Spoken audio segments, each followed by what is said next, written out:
All right. All right. Welcome to Jay's Analysis. Can everybody hear me?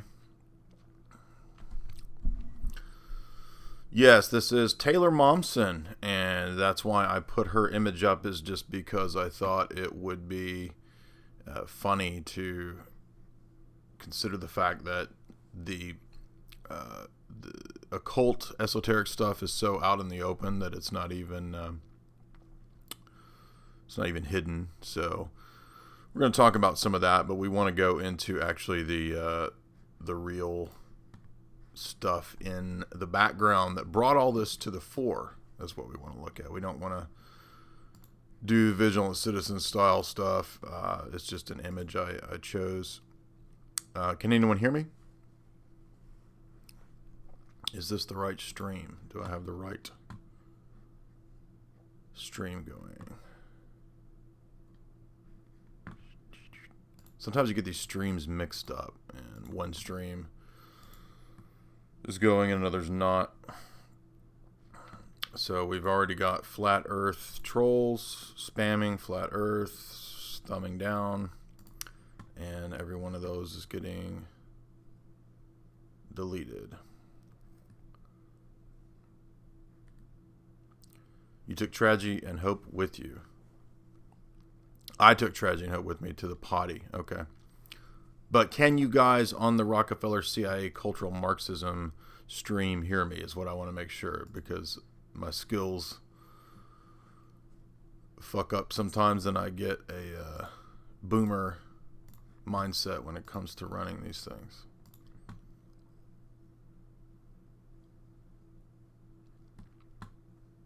How the frick am I on the wrong stream? I don't want two different freaking streams. So there's 9 nerds on this stream. How did I get the other stream going?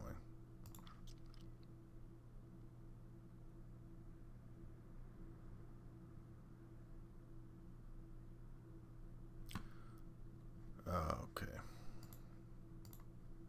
I see what we're doing. Okay. So, yeah, this is the right stream. I just got to fix this here. Oh, my gosh. Get these flat earth faggots out of here.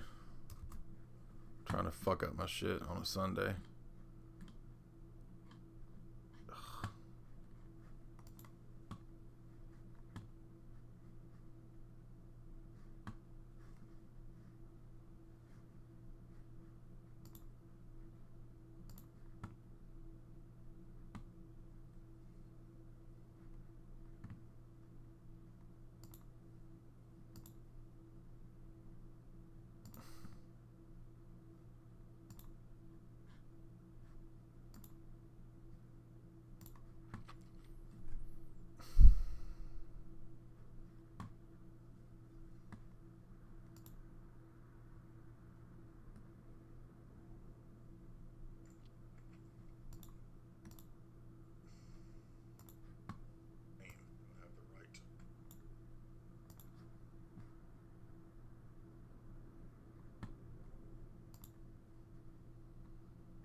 So, I mean, look at this. Okay, so I'm trying to do this live stream, and there are spams going crazy of flat earths talking about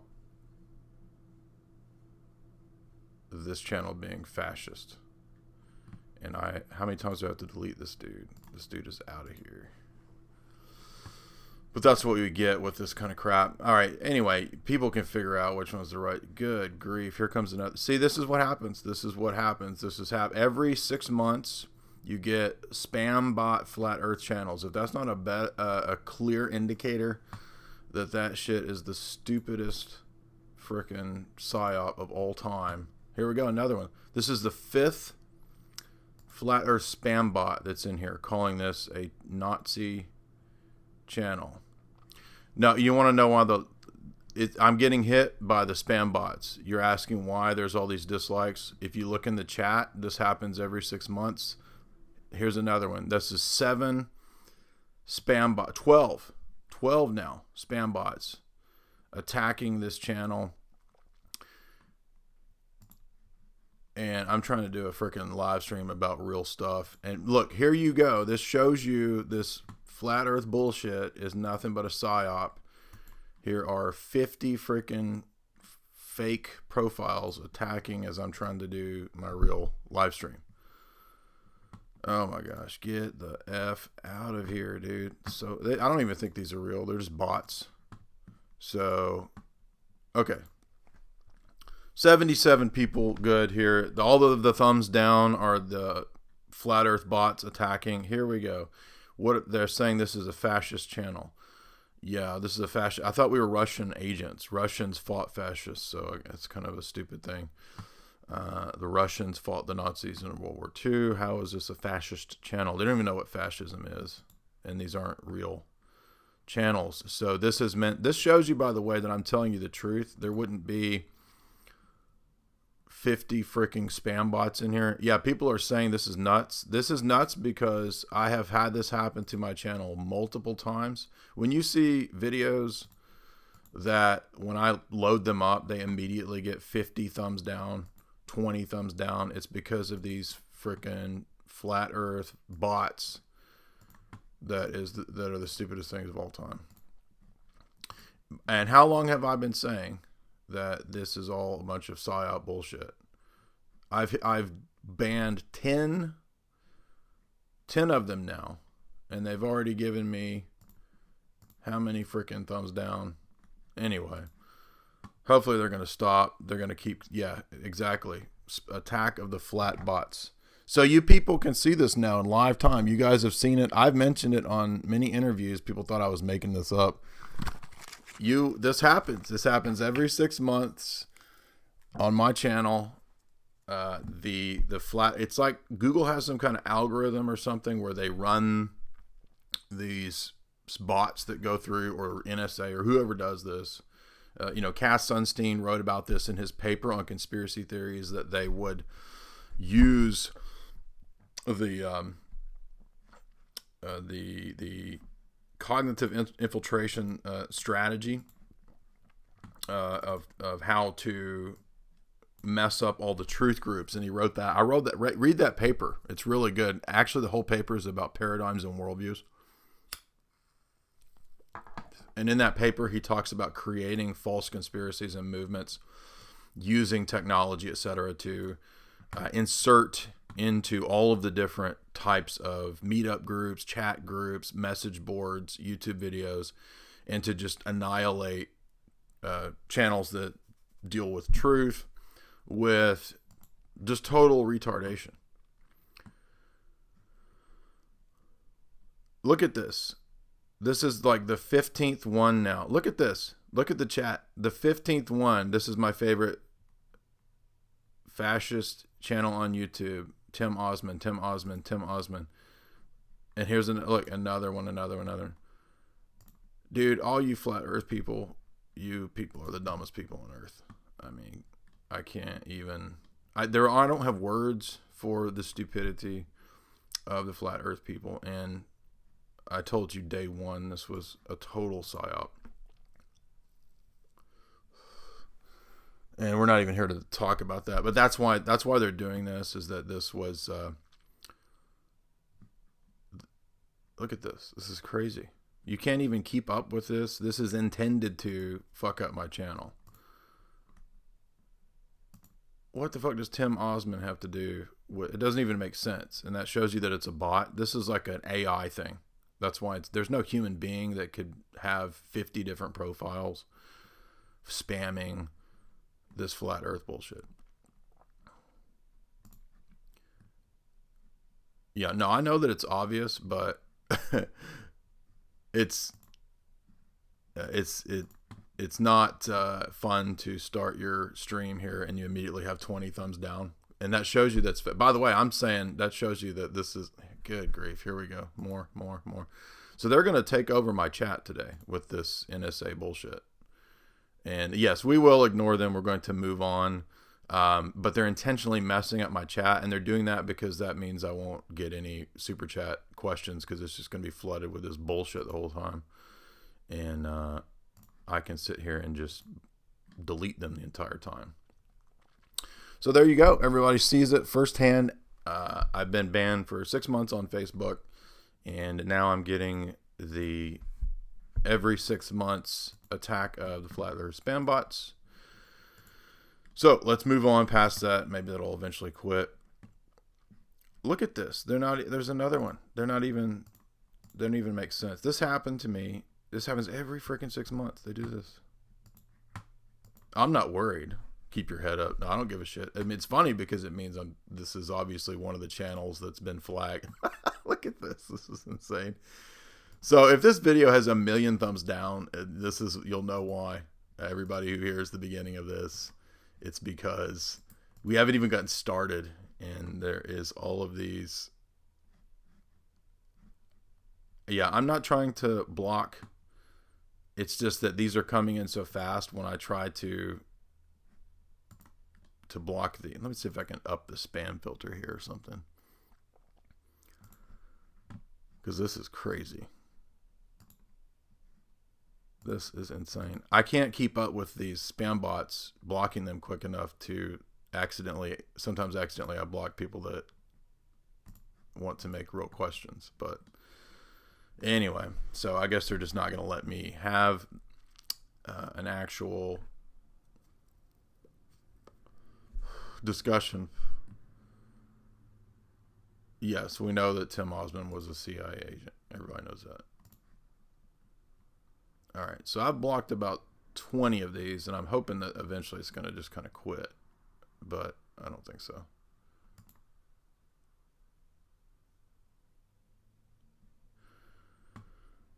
It's not easy to catch it because as soon as you try to click on from the board to block these, there's already like 20 more. So anyway, I'm done with that. I can't keep up with that. Well, let's move on.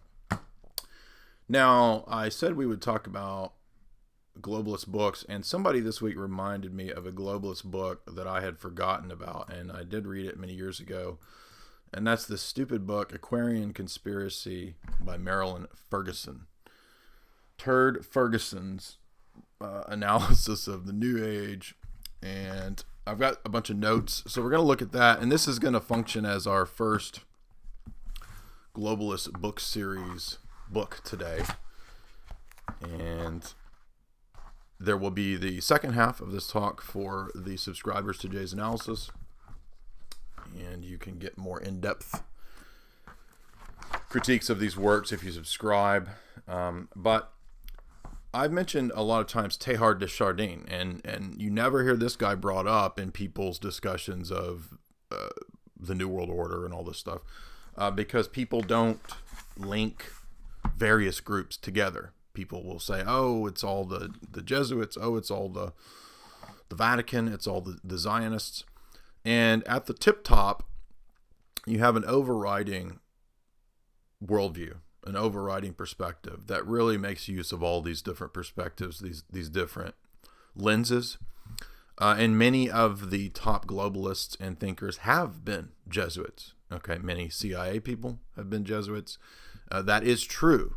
Now, does that mean that the entire history of Catholicism is therefore part of a vast conspiracy, or that the Vatican created Islam? That is literally as dumb as flat Earth. I mean, anybody who thinks that is got to be like 80, like the level of IQ to believe that is equal to the number of flat Earth bots that have thumbed down this video. So Marilyn was writing her book at the turn of, let's see what the exact date of her book was, 1976.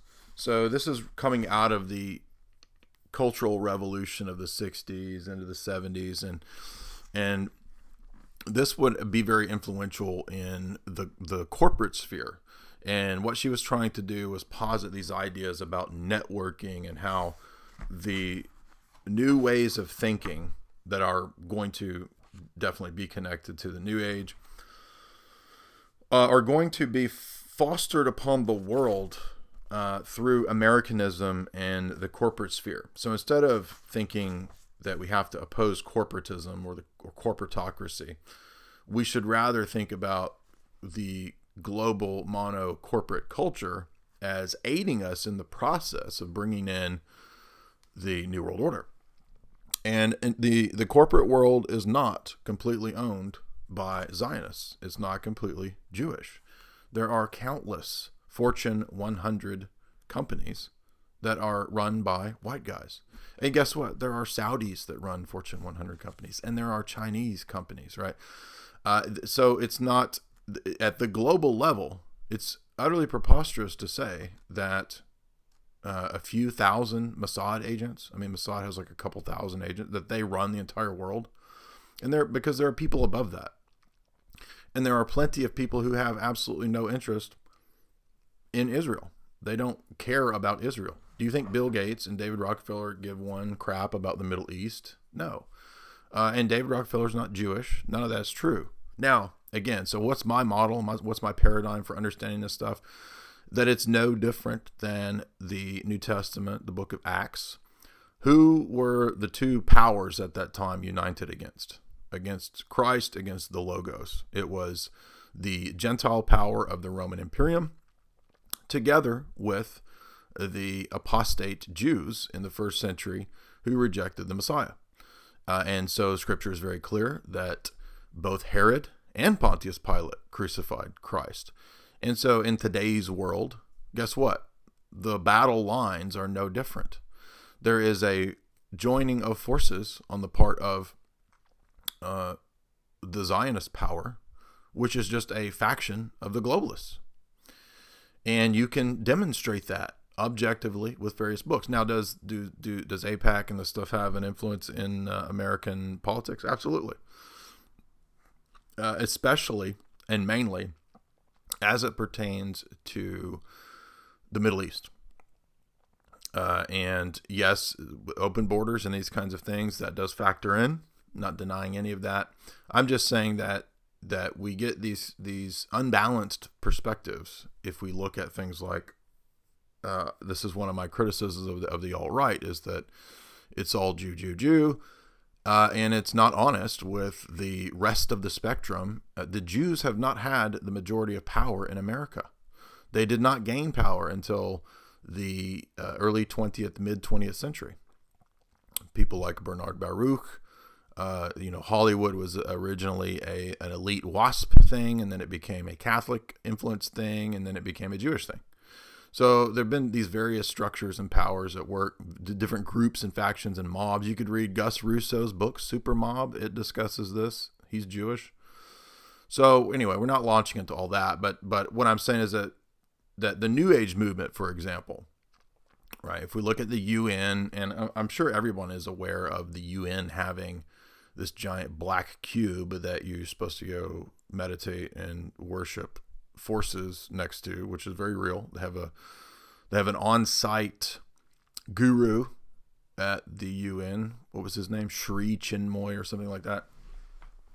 And if you look into Buddhism and the history of the Dalai Lama, guess what? The Dalai Lama is not an alt-right figure who opposes Zionism or something like this.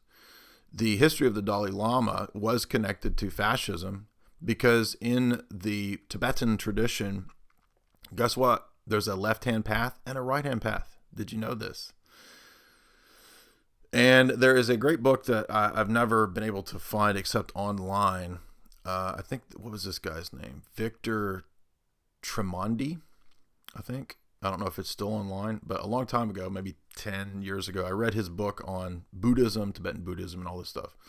And what he does is he traces the history of Buddhist thought, and particularly Tibetan Buddhism, and its different schools and traditions back to older occult ideas, older indigenous Tibetan traditions of ancestor worship, and trying to contact the other realm. And that's why the Tibetan Book of the Dead has all these levels and gateways. It's like a board game or something, like Final Fantasy or something, the Tibetan Book of the Dead. But the point being that the fascists in World War II were very connected actually to the Dalai Lama. But let's fast forward to an LA Times piece that I was reading this week about the conflict in Myanmar and what's called the Crimson Revolution. And, excuse me, this was one of these NGO things that we've covered many times. And actually, Ingdahl is who hit me to this in his book. He, Full Spectrum Dominance, covers the history of NGOs in relationship to the Dalai Lama. Now, hardly anybody knows this. I can't believe this because it's actually very easy to verify that you look into the history of the Dalai Lama, and the reason that he supported the Free Tibet stuff, like he became the vocal proponent of that. Now get this. Guess what you didn't know? Guess who was his like BFF in this movement? None other than Uma Thurman's dad. Now, Uma Thurman's dad is a UN guy who is connected to I believe he's the head of the Free Tibet movement or association, some building in New York that he runs. And what that shows is, again, the idea that from the globalist perspective, we don't have to go very far before we start realizing that all of the religions are seen as tools and means to an end. I mentioned this week this essay that somebody in Orthodoxy had written, and it's a good essay. It's called Between Two Thieves, the KGB, the Russian Orthodox Church, and the CIA. And you can Google that essay. It's a guy's personal account of how both the Western CIA and the KGB had interest in using Russian Orthodoxy. And it also explains how, the goal of Russian Orthodoxy, or Orthodoxy in general, has always been that we are not subservient to the state. We do believe in national churches and nationalism, but we do not believe in subjecting those entities to the state ultimately. And when you look at the history of the church, you'll see that many emperors tried to subvert the church at many epochs, especially during the iconoclasm controversy, and were not successful. So if the Eastern Church was truly ruled by the state, we wouldn't be here. We would have fallen apart long ago, like the Church of England. Look at the Church of England, the most preposterous, cuck, left, pathetic, New Age institution that goes by the moniker church. What a joke the Episcopal Anglican Church is. Good grief. And Rowan Atkinson, not Rowan, Mr. Bean, or Rowan, whatever his name is, that was the Archbishop of Canterbury, Archbishop of Cuckaberry. He, in his radical leftism, he still attends Druid ceremonies. Look that up in the either the Telegraph or the BBC. You'll see the Archdruid of Canterbury, of Cuckaberry, of Cockberry out there gallivanting in his Druid outfits. What in the world does Christianity have to do with ancient Druidism? Nothing. But these people are phonies. So how do we get this overriding conspiracy with phonies in all these different religions? And by the way, you can look up that LA Times, look up Dalai Lama. I should have screenshotted this before I started this talk, but look up Dalai Lama, CIA, LA Times, and you'll get all the money that went funneled from the Dalai Lama into the Myanmar and different NGO color revolutions. The Dalai Lama is an agent of color revolution. He's a total fake. And, I remember watching Twin Peaks, and you watch Twin Peaks, and Agent Dale Cooper is all about Free Tibet. And then you realize that, Free Tibet's actually a CIA thing. But I didn't know that much in terms of Uma Thurman's dad, which is very fascinating because this directly connects into Hollywood. And isn't it interesting that Uma tends to play a lot of assassin spy roles? She does this. She plays the character who has an alternate identity all the time. Truth About Cats and Dogs, she plays an alternate identity. In the Avengers, she is a mind control chick. She's mind controlled by the Sean Connery character. In Kill Bill, she is one of the assassins. She has her front as a mommy, a house mommy, and then on the side she's one of Bill's assassins. And so anyway, I'm sure there's plenty of other Uma Thurman roles we could think of where she does stuff like this. But isn't it interesting that her dad has this role coming out of either NYU or Columbia as like top? He's the first American to be ordained, I think, in Buddhist tradition. Buddhists have being ordained or whatever. And I'm not trying to make too big of a deal. I'm not saying that Uma Thurman's dad runs the world or anything stupid like that. I'm just saying that there's all these other very, very interesting, fascinating connections. And again, what do you tend to see? Where does the money come from? That's the big question here. Who funds all of this stuff? Where does the money come from? And this, the flat earth. Yes, Uma Thurman is in the Avengers. People in the chat that didn't know this. Yes, pagan revivalism is absolutely, totally CIA, totally Foundation created. Changing Images of Man is another one of these important documents that I mentioned in my Tavistock talk. There is a movie from 1998 called The Avengers. It has nothing to do with Marvel. It's based on the old satire British spy show, The Avengers, with Ray Fiennes, exactly. And Uma, by the way, that's as goofy as that movie is. I think it's like one of the top Razzie movies. It's actually not that bad. I mean, it's dumb, but every movie in 1998 was dumb. But that movie is all about weather control. And you have high-level Freemason running weather control. Here we go. Hello. This will be in the book. Actually, I'll be discussing all this. But yeah, isn't it funny? Nobody knows. Everybody wants to talk about Zionists all day. Hey, what about the Dalai Lama? He has quite a bit of influence, don't you think, on millions, maybe even a billion people. Hollywood loves the Dalai Lama. Susan Sarandon goes and Richard Gere go and hang out. And anytime the Dalai Lama says something that's the most banal, obvious thing, they all cry. They sit there weeping when he talks. Talk about bullshit.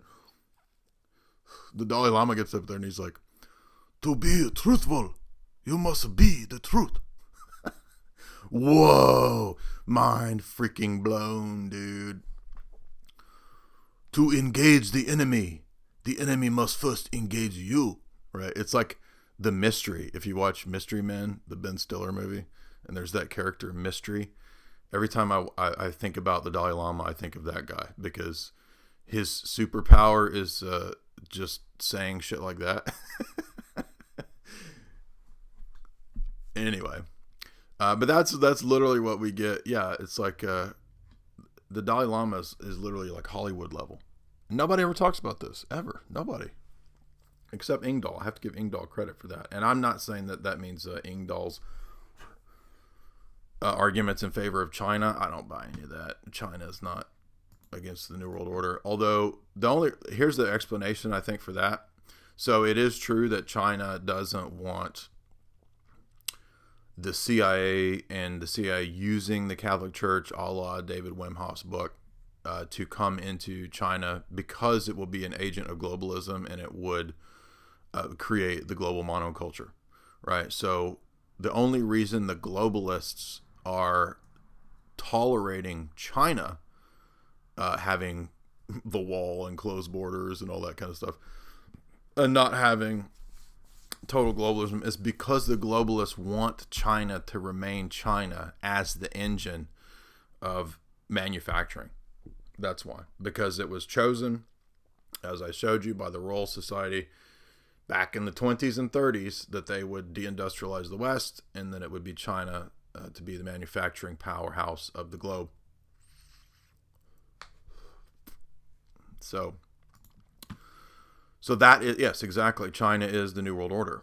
So some people get confused by this because they're like, oh, how come China, wants to retain Chinese culture, and they talk like they oppose Western capitalism and globalism? Does that mean that China is the good guys now? No, I don't buy that.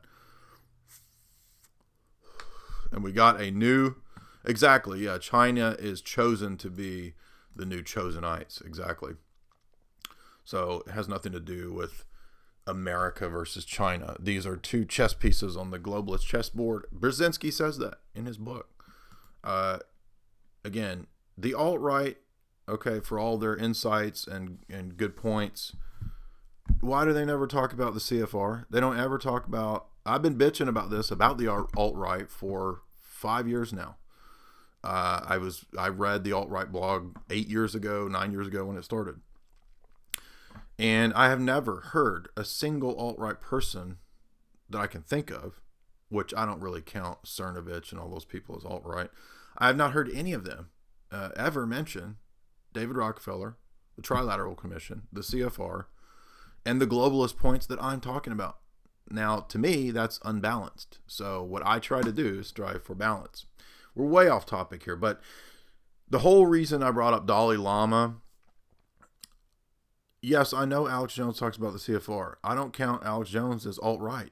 The alt-right began by criticizing classical liberalism. Alex Jones every day says he's a classical liberal.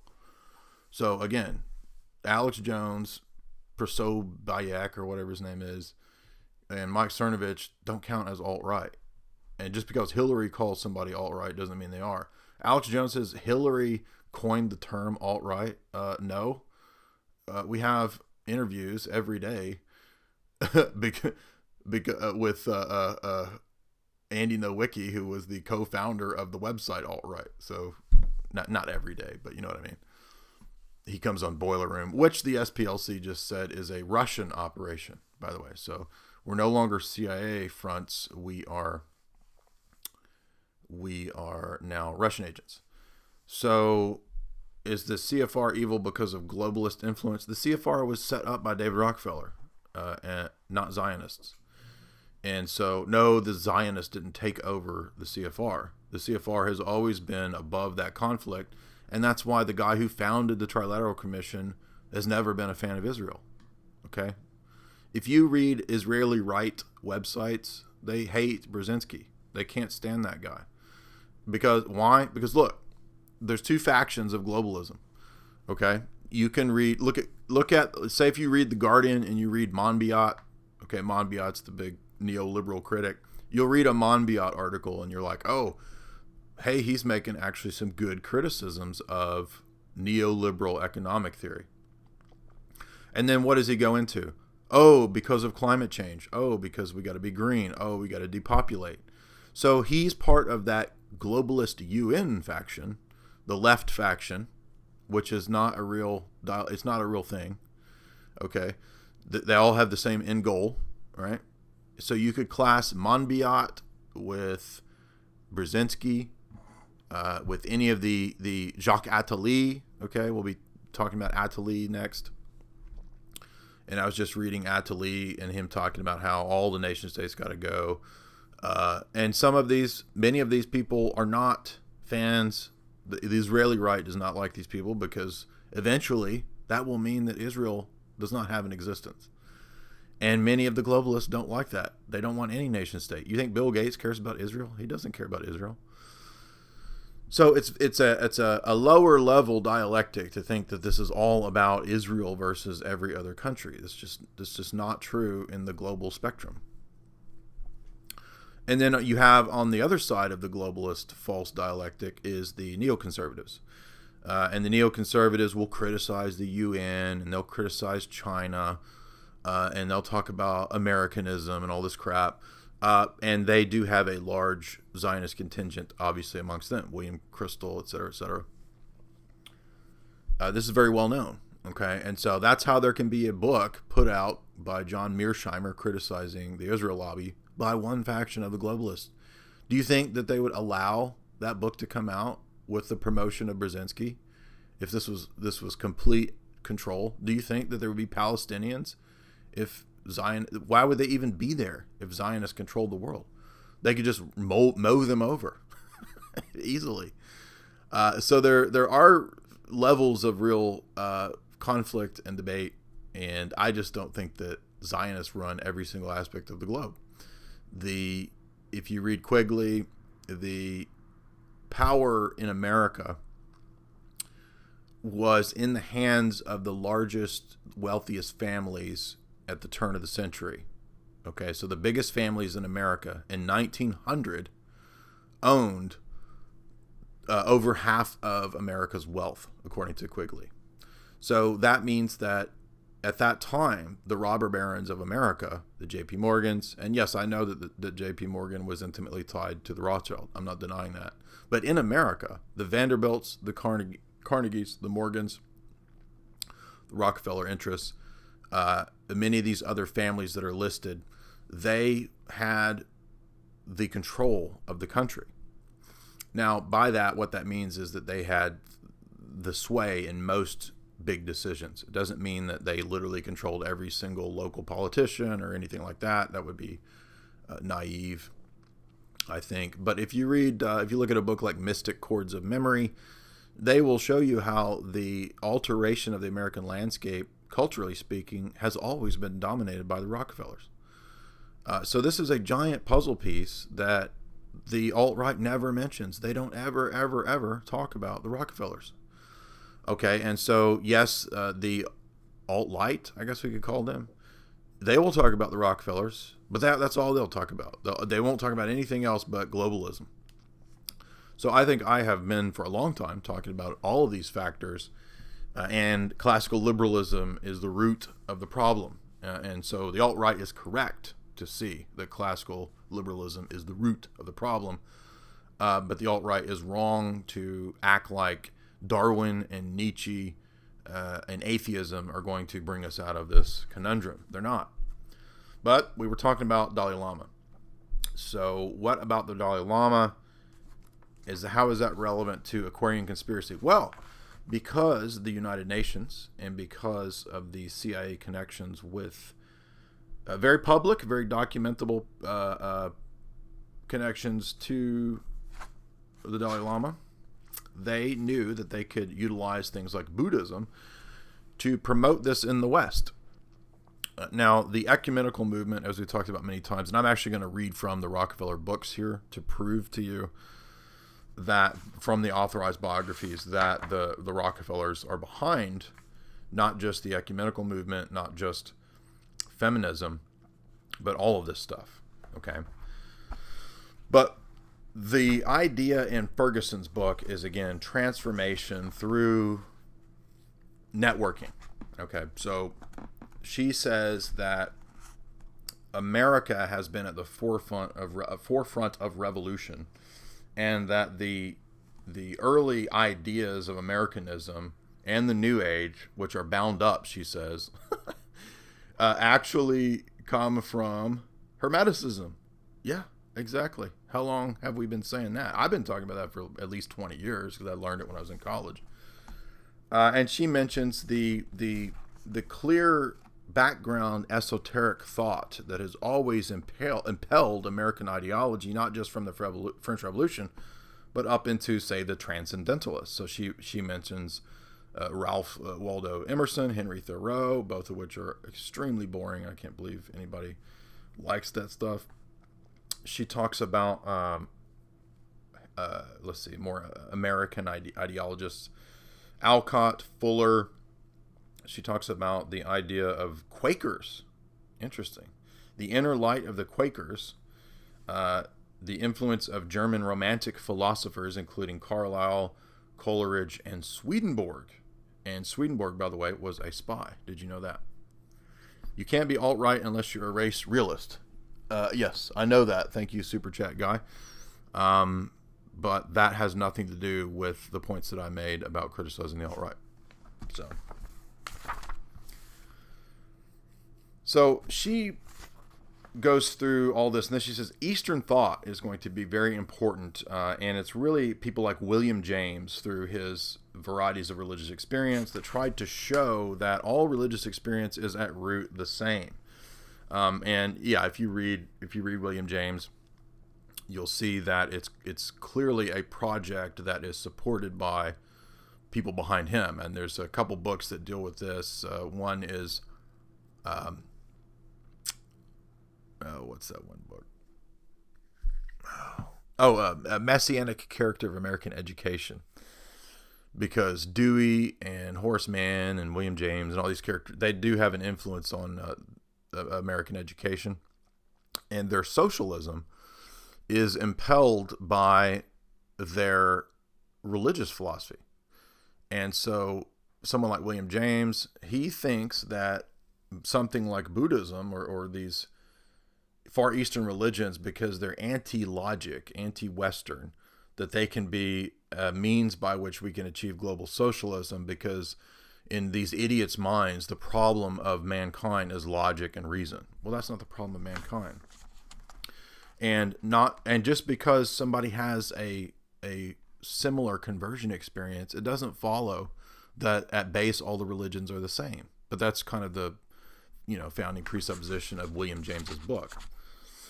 And William James obviously had a tremendous impact on America and American education. And you can see this in other influential characters in America. I mentioned the many characters of who were fundamental in American praxis in terms of how public education could be a tool for socializing. And I wrote an essay that's had a lot of views over the last couple of years that touches on this, called Modern Education as Pavlovian Conditioning. And what you'll find out is that whether it's the invention of kindergarten all the way up to advanced technical schooling, education was always conceived of as a tool for bringing salvation through democratic socialism. And it's always been utopian, and it's always been egalitarian. And that is word for word from the characters who founded it. Okay?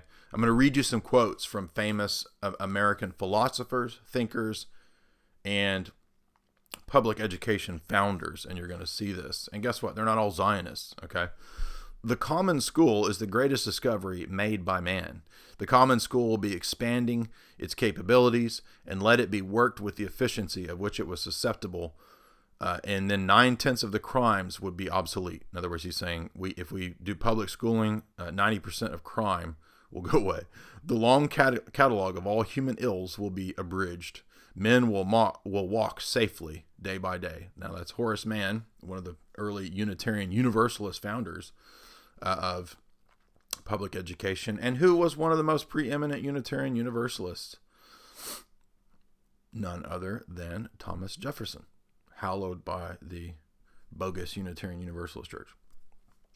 A total UN entity. Let's see the next guy. James Carter.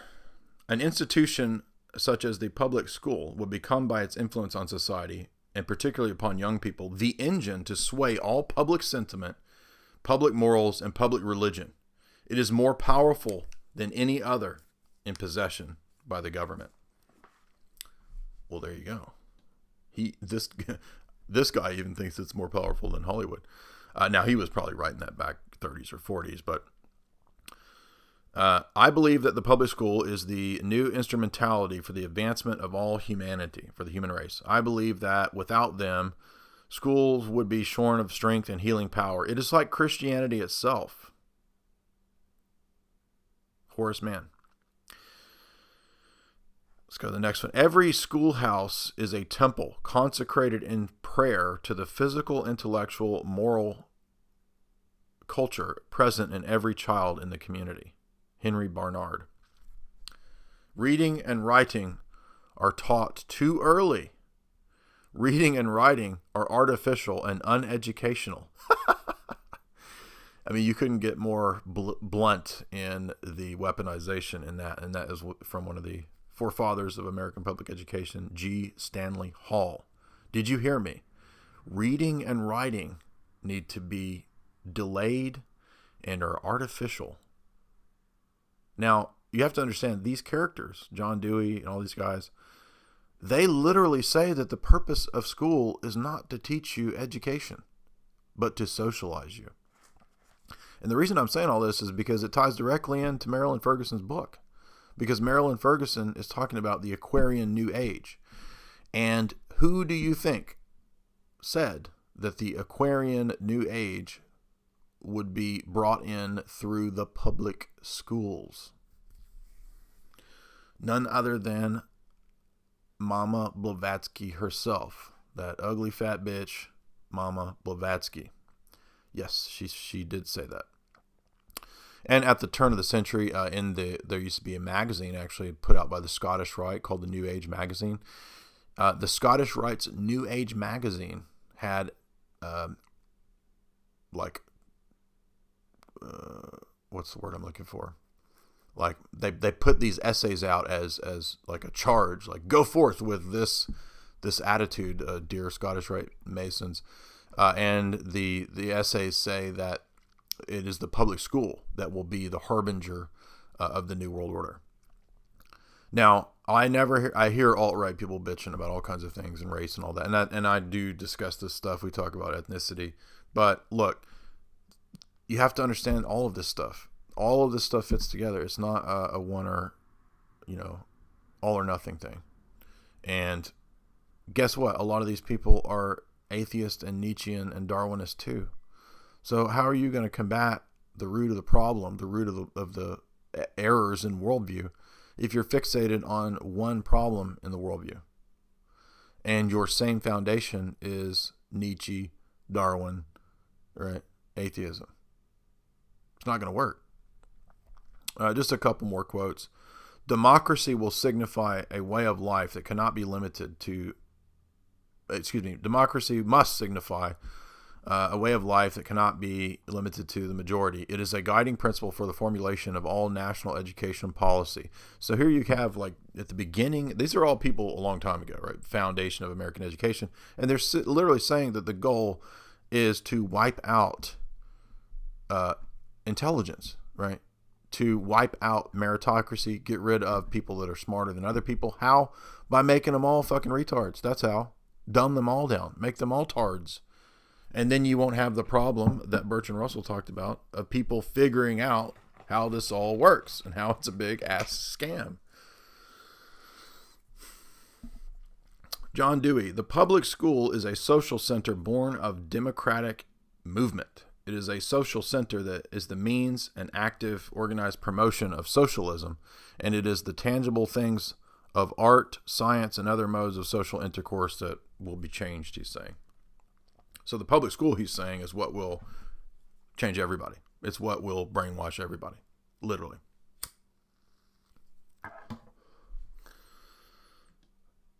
The behavior, and here we go. This is how it's all like stimulus response, and you have the bell, Saved by the Bell, and all that crap.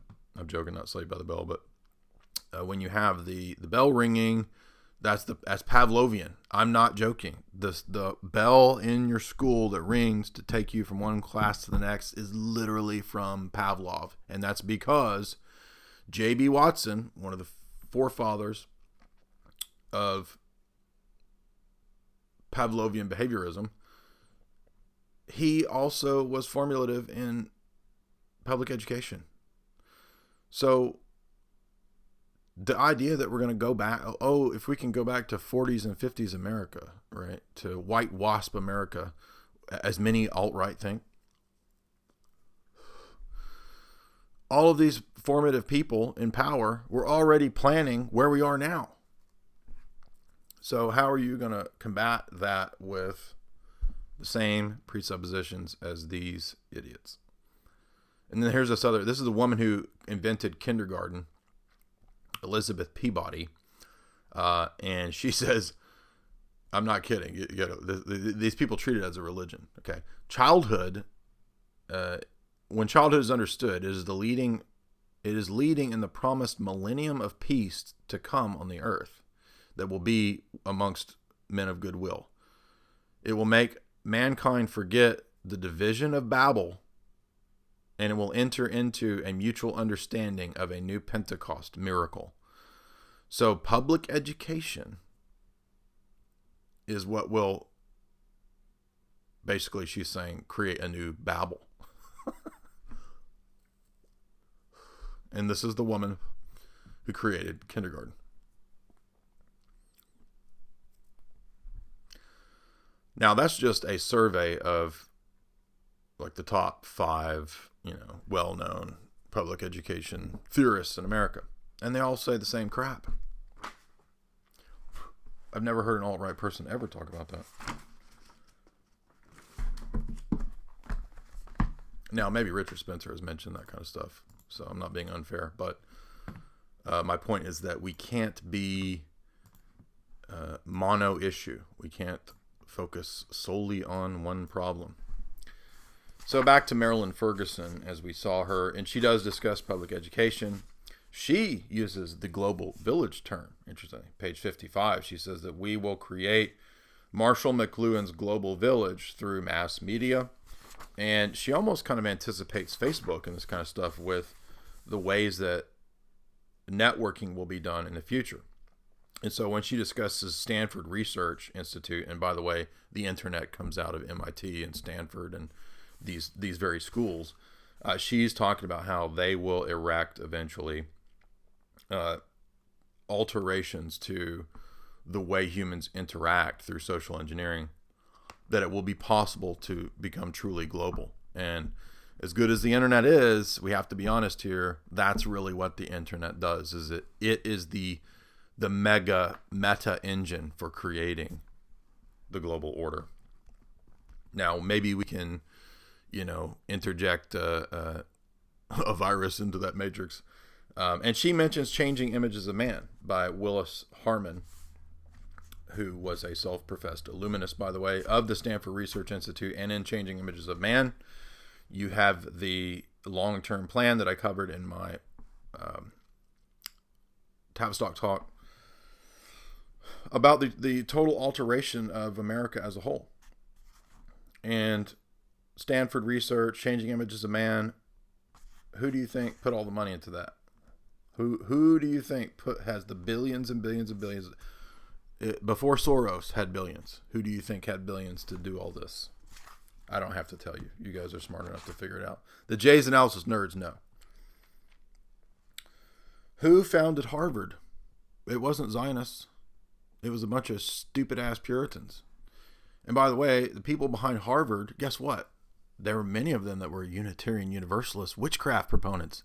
I'm not kidding. In fact, scholars have recently proven this, right? You can, it's hard to find, but you can dig up people looking into the founders of Harvard, the Presbyterians behind it early on, the New Light Presbyterians, and then that eventually morphed into witchcraft Universalist Unitarians. I'm not kidding about that. That is absolutely 100% true, and you can document it.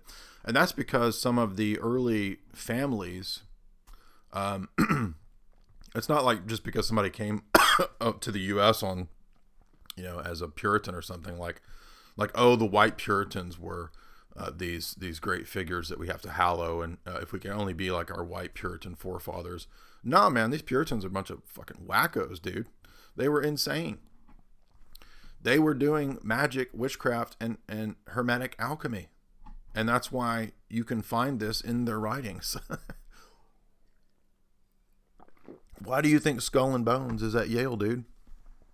Yale, Harvard, these are founded by the East Coast establishment elite.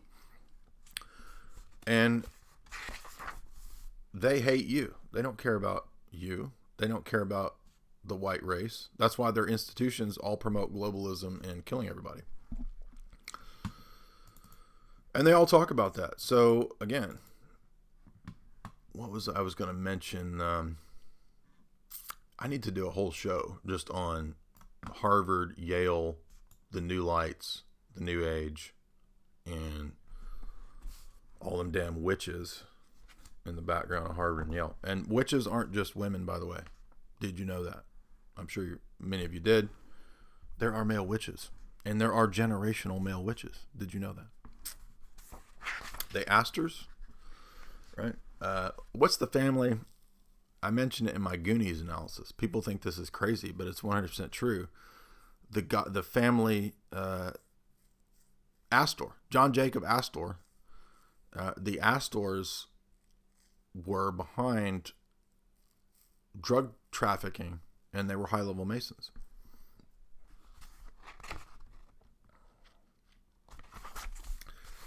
Anyway, so Marilyn goes on to talk about Hegel and all of these figures, dialectics, all the stuff you've heard me talk about for a long time.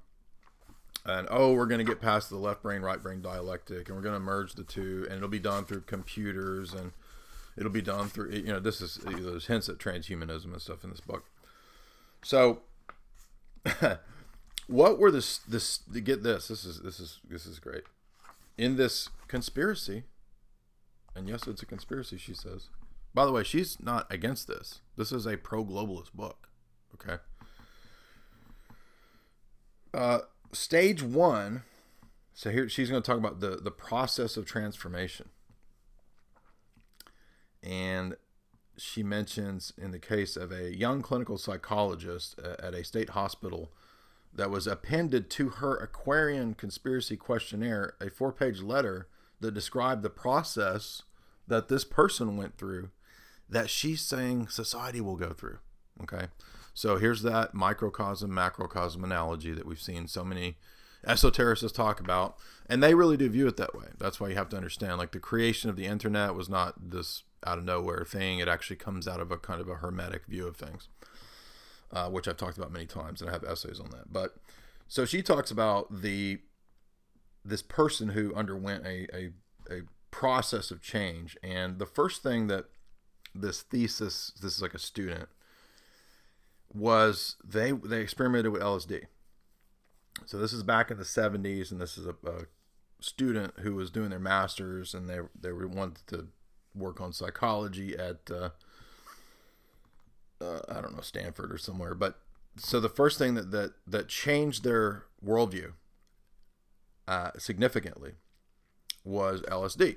And if you've done LSD, you know, you can testify as to how that might, yes, that can happen. I've had those experiences. We covered it in a boiler room. But this test student is an example, because this person had, fairly conservative, traditional views. Then they did the LSD, and then, they got into Carlos Castaneda. Oh, yeah. And guess what? Carlos Castaneda had CIA money to do what he did. And then this person says, I moved on from Castaneda to looking at the notions of different possibilities of human experience, different levels of reality, and all this stuff in a very new agey sense. And this person says, so what I wanted to do was do a lot more LSD, but also combine it with esoteric stuff. Okay, so here we have the actual integration of the esoteric on top of the drug stuff. So it's like, maybe the drugs alone aren't enough. Maybe I need to combine it with, like how Tim Leary has this whole Crowleyan book about, communicating with the dead. He actually wrote a book about the Tibetan Book of the Dead. Are you noticing a pattern here? Tibet, LSD, CIA, right? Buddhism. And so meditation was a safer way. I discovered I could achieve a lot of the same goals through meditating that I was doing through LSD when I got good enough at meditation. And then this person says, I started having the experiences. And this is where this person says, through the meditation, they would start seeing the mandalas. Now, this is a real thing. You will, if you do LSD, you will start to see those kinds of things. Now, you could debate where the mandalas or the geometric patterns that you see come from. I mean, by the way, even if you get have low blood sugar and you start getting a migraine, people prior to migraines will have this same phenomena. You'll start seeing your vision will kind of go into a geometric form. You'll start seeing kaleidoscopes or like Navajo patterns. I'm not joking, by the way. Which is very interesting. Why does your brain start showing you Navajo patterns when you are low on blood sugar and about to have a migraine. I don't know, but this person is mentioning that phenomena, and they're saying, when I got really, really, really deep into Eastern meditation, and I got into Carl Jung, and I realized I should meditate on the mandalas, and then I realized I should join the Zen Center in California, and blah, blah, blah, blah, blah, and I realized that pantheism was the truth. How many times have I said this? All of these drug idiots, if they're really getting enlightenment, wouldn't they come to new conclusions? Why do they always come to the same old conclusions? Why is it always pantheism and, oh, I'm God, man, we're all God, we're all one? It's always the same bullshit. Now, this is interesting. So, do we want to talk about Teilhard? Okay, let's talk about... So Teilhard, obviously, I'm sure he went through a lot of the same stuff, because Wim Hof says that the Jesuits were doing acid with the CIA and the jet set, and as I'll be discussing in my new book, far prior to Timothy Leary, people don't know this, everybody in Hollywood the A-listers in Hollywood were all tripping out, okay? Cary Grant was like the true psychonaut before Timothy Leary. Nobody knows that, though. They think that Timothy Leary... No, Hollywood started all this, and it was all the Hollywood elite, and they were hanging out with the Huxleys, right? So that was prior to Ken Kesey and all that stuff. So Teilhard, obviously, this quite literally Luciferian Jesuit. I mean, he self-describes himself in that way. Here's Teilhard when he discusses his esoteric experience. I'm not joking. This is him. His esoteric experience of crossing the abyss. Now, where have we heard this before? So she's saying here, okay, what we got to do in terms of humanity is get past just thinking of the self, and we also have to think of the whole, right? The whole, the collective. Now, she doesn't mean this in like an orthodox theological sense. She's saying it in the New Age sense. So we got to think past the individual. And here is Teilhard's self-descriptive. Could you imagine if the Satanists, or like if Crowley had a ceremony like Billy Graham, and like he invited you down to the altar to accept Cthulhu into your heart? I mean, I'm joking, but that's kind of the way this is written. It's like, this is Teilhard's conversion experience over to Lucifer, whatever he thinks he is, his own invented apotheosis. So here's what Teilhard says. He says, I became aware in my mystical experience that I was losing myself. So here we have disassociation. So at each step of my descent, so he's descending into his inner subconscious, basically, a new person was discovered, right? And at each time, I was no longer sure if this other entity was me or if it obeyed me, right? So he's starting to see other entities, basically. When I had to stop my exploration, the pathway faded beneath my steps, and I found a bottomless abyss. So he's like descending down stairways in his dark trip or whatever. And then he sees an abyss. And out of this abyss arose, I knew not from where, the current state, which I dare to now call my life. So then Marilyn Ferguson goes into how, he went through the process, and he was initiated, he was enlightened.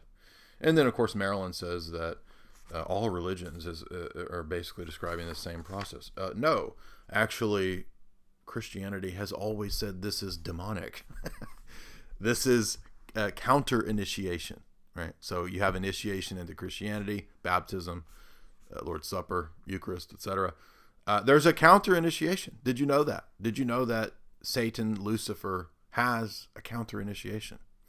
And that's not my theory. This is a theory that many people across many religions have written about. If you read Dugin's essay about the Russian Orthodox mystery, he speaks at the end of that essay in a very fascinating way about Luciferian initiation. And I'm not advocating everything Dugin says by saying that. You don't have to remind me. I know better than, I guarantee you, 99.9% of you out there what Dugin says, because I've actually read his books. So don't bitch at me about Dugan. But Dugan explains that principle of dark initiation in that essay. And he's saying the same thing about it that Marilyn Ferguson is saying. So let's take another example of this. Let's take a UN figure who, get this is crazy. Another UN figure who underwent the process of initiation. Are you seeing a pattern here? Okay. It's not just monetary. It's not just an ideology. It's not just a political commitment to globalism and democracy. Okay. Many of the people propelling this movement and these ideas consciously and constantly and consistently talk about undergoing a religious conversion initiation experience. And many times, not every time, but many times it includes drugs and LSD. So get this, MK Ultra, yes, it's studied scientifically, it's studied by the CIA and the Pentagon and all that, and we know about all those projects and programs. I've talked about it ad nauseum. Many of the people involved in it believe it is religious. Huxley believed it was religious. He talks about that. He talks about it in Eyeless in Gaza, his book. He talks about it in the Perennial Philosophy, that it's religious. So you think, oh, I'm smart. I have figured out I'm an alt-right smart person, and I've realized that there's no God.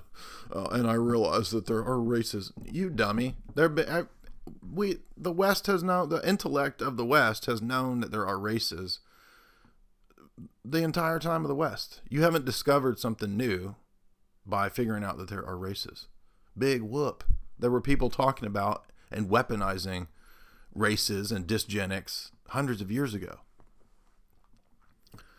And you think you're so smart because you're an atheist and you think that there's no religions and I'm an alt-right atheist and I'm so smart because my IQ matches up to Jared Taylor. I have a white IQ, my white IQ. And I'm not dissing Jared Taylor. We've actually had some brief Facebook chats. I don't agree with his Darwinism, obviously, but I'm just joking around here. I'm trying to stress the point that it's religious for the people at the top too, dummies. And they talk about it. And they're not always lying. So she talks about Dag Hammarskjöld. And who is Dag Hammarskjöld? He's a top UN guy. What did Dag Hammarskjöld say about his experience of the abyss? Why do all these people talk about crossing the abyss? All right, here's another guy. Let's see. Edgar Mitchell, the astronaut, talked about the abyss, and then she goes on to say, Dag Hammarskjöld describes this experience himself. I don't know who or what put the question. I don't know where it was put, but I remember saying at some point when in this process, I answered to someone or something. And at that point, at that hour, I was certain that that existence is meaningful and that my life is in self-surrender to some higher ultimate purpose. So Dag Hammarskjöld believed that he had some entity conveying to him that his purpose in being this great UN guy was for some greater New World Order goal. I wonder what spirit impelled him to that. Jonas Salk. Jonas Salk was committed to social evolutionary change and transformation. And she goes on to say that he underwent this. And I covered Salk, and I showed definitively, and that video has like 400 thumbs up and like 4 thumbs down and like 10,000 views already. And I show you that Jonas Salk is not a hero, but he is a genocidal maniac and a religious committed person. Do you understand that Jonas Salk admits that he is a religiously committed man in that book to Luciferianism? Do you understand that I showed you in Arthur Koestler's book that he doesn't care about Jews, but he is very serious about his Luciferianism, and he's very committed to it? And by the way, guess what else I noticed? Another interesting pattern in Jacques Attali that Arthur Koestler and Salk talked about. Why do they all talk about cannibalism? Interesting. They all talk about cannibalism. And they all say that it's just a natural process. So are you starting to see that maybe Pizzagate, maybe ritual cannibalism is not that crazy of an idea for the elite? Maybe Hostel, maybe Eli Roth is not making up stuff.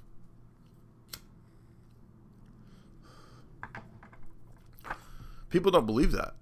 And I remember when Alex Jones used to say that a long time ago. He would say the globalists believe in cannibalism. I was like, what the freak? No, they don't. That's crazy. What bullshit is Alex Jones saying?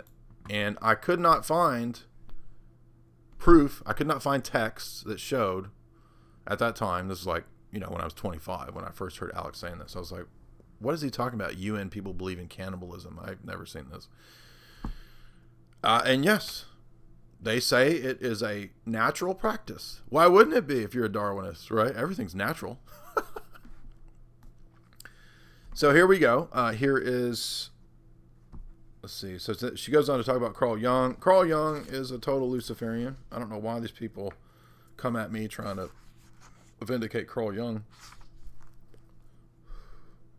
Carl Jung has an essay called Aeon, where he says that Jesus and Lucifer are twin sides of the same coin. So anyway, what's very crucial in terms of Marilyn Ferguson is that she is literally talking about Illuminists, okay? Now, she doesn't mean Illuminati like in the sense of the 17th century Bavarian group, although there are some parallels to the 17th century Bavarian Illuminati. If you know about the French Revolution, you will know that the overriding philosophy of either the right wing or the left wing of the French Revolution period was Masonic. Now, this is detailed in Fire in the Minds of Men. It's detailed in Terry Melanson's extremely scholarly treatment of the history of the Illuminati as an actual group. So you don't necessarily have a hand-by-hand initiation of, it's not like Aleister Crowley was initiated into the same thing as Adam Weishaupt. They weren't. Just because people use the term Illuminist or whatever doesn't mean they're of the same group. And they're not all bankers. There were plenty of nobles in Europe that were Illuminists and that were initiated into this rationalist religion, is what it is. It's a kind of rationalist naturalism, right? So it shares a lot of similarities with Plato and Platonism, the actual, quote, Illuminists, and that's why they taught communism. So they were interested in opposing Orthodox religion, established religion, and monarchy, and the establishment of new supposed orders, right? Now, what some of these books do not go into, for example, Billington's classic book, mysteriously doesn't really suggest where the money came for all these groups. And guess what? It came from big bankers. And they weren't just Jewish. There were Protestant bankers, plenty of them. So yes, there was a joining of forces of Protestant and Rothschild banking interests, and I detailed that in depth in my Treasure and Hope talks. So acting like I don't talk about this stuff's just not true. So the Declaration of the Rights of Man, this is, again, one of these earlier formative ideas of, how we're going to have Masonic liberty, and you can be a libertarian or you can be a communist. Either one. We don't care because you're on the same team. The French Revolution was a revolution of merchants and bankers against nobles and church. And the lodges fostered it, undeniably, undisputably. There are tons of historical books that admit this. It's not even in dispute. And that's why we have two strands of Masonry. You have the British Lodge, the York Rite, and all that crap. And you have Grand Orient Masonry. Grand Orient Masonry tended to accept the radical Jacobin egalitarian stuff, liberty, equality, fraternity. And the York Rite tried to maintain the kind of Girondin British Crown crap. But both of these suck. They're both bullshit. They're both fake. They're both a scam. And they're both at the top probably run by the same people. So, again, this is all nonsense. It's all a scam. And yes, it is true ideologically that many of the ideas of Weishaupt, of the Hermetic characters, the time of Hegel, and Hegel was influenced by Hermeticism. It is true that those ideas pass into modern Hermetic groups, Rosicrucians, Crowleyans, esotericists, New Age, right? The New Age does arise from these ideological strands, right? And yeah, I'm sure that many Masons, excuse me, many Masons have in a sense been initiated over time into these same mysteries. So yes, in a way, that's how there is a kind of continuum of Illuminism from the time of Weishaupt and the French Revolution down to today, because there are still Masons today, and they still engage in teaching the same ideas, and they're still at the forefront of all the revolutions. And so guess what? Today's revolutions are just the outworking of the old revolutions. That is the key. And good old Turd Ferguson here admits it for us in her book. Now, just because she admits it doesn't mean it's true, but she does source her stuff. And it's what I've been talking about for so long. It's the same plan. The same plan of capitalism and communism have the end goal of Brave New World. And that's what Huxley explains at the beginning of Brave New World. And that's why the characters in Brave New World have capitalist and Marxist names. It's the year of our Ford. It's Bernard Marx, right? Because they have the same end goal. What's the end goal? Well, you're told it was liberty. Oh, but guess what? We screwed you over, bait and switch. It's actually slavery.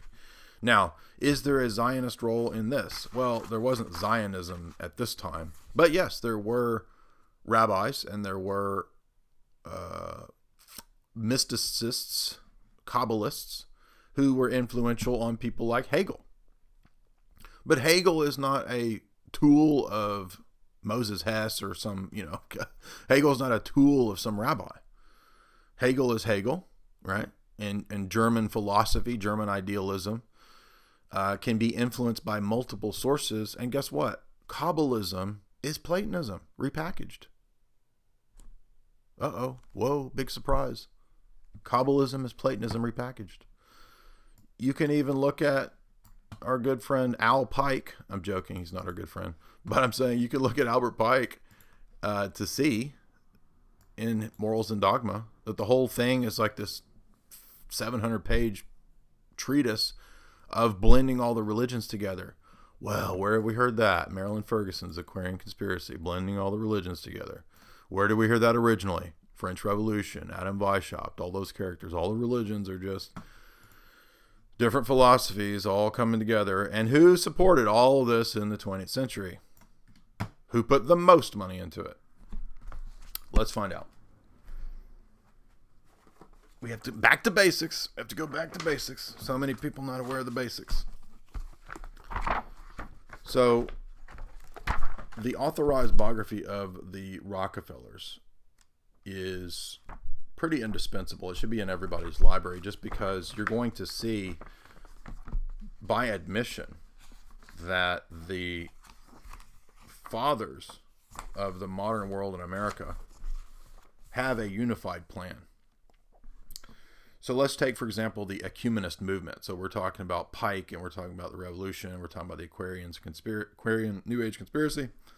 Where did this get interjected into all the different American religions?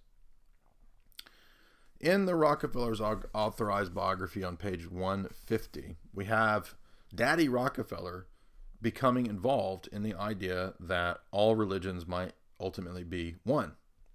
He inherited grandmother Eliza Rockefeller's tendency to consolidate and trim away all wastefulness. The philanthropic field where he was most interested was Protestant theology and Protestant education. The older he got, the less involved Junior Rockefeller became in the actual Baptist church where he grew up. He saw that by stubborn adherence to fundamentalism and by debating church doctrine, the Baptist church and Protestant church was likely to lose all influence in the world. So what did he do? Well, he became deeply involved in the presently existing interchurch world movement, which was based in the optimism of a World War II victory in Europe. So now the ecumenism already existed, but it wasn't as powerful until these people get involved. Another crusade was that he felt like all of the factions of Christianity in America should come together. This formation of the Federal Council of Churches in 1908 was the birth of the official ecumenical movement. Junior Rockefeller became swept up in the mission. He took his first and last plunge into the public arena as something more akin to a ceremonial figure. He addressed the Baptist Social Union in 1917 and spoke of the creation of a one-world religion. In 1917, Junior Rockefeller spoke to Baptists about the creation of a one-world religion. Page 161. 151. I would set aside all denominations. I would create one world religion, blah, blah, blah. Junior himself got involved heavily in the world church movement, contributing more than 1 million to the initial movement and eventually 40 million. This is in 20s money.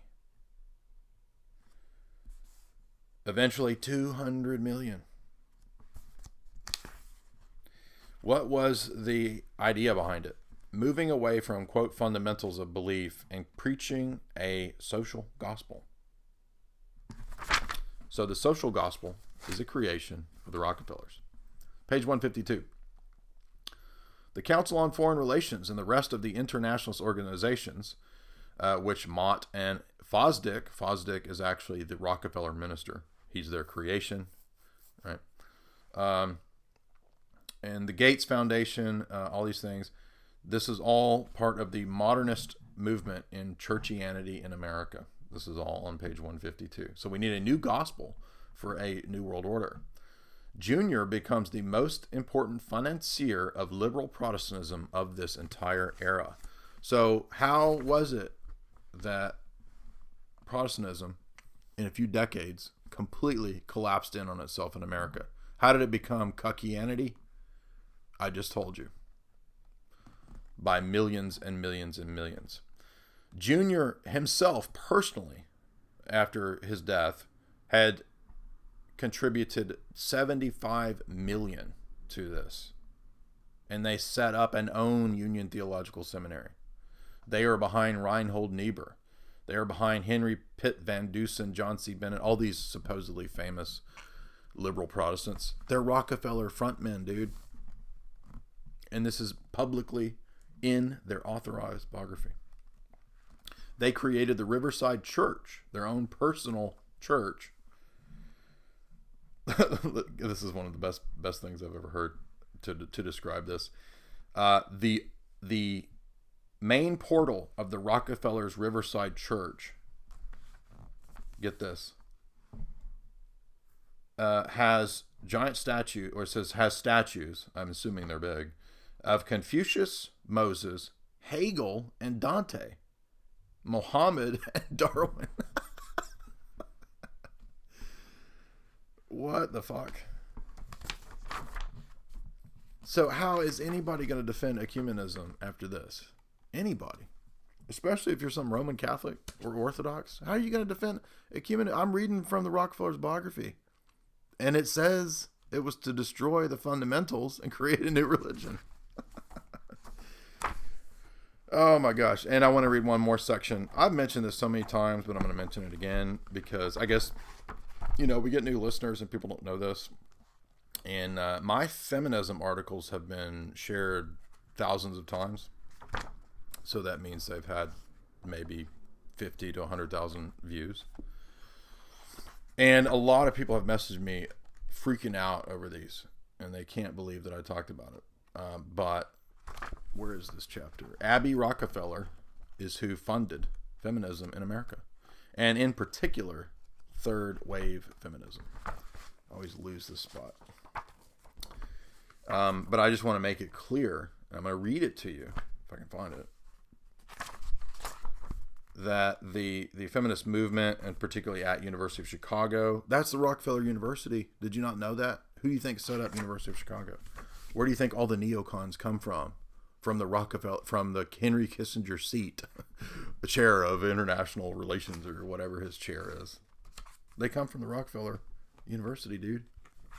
Do you think Jews set up all the universities in America? No. Where is Abby Rockefeller and her feminism? Yeah, crap. Lost my note.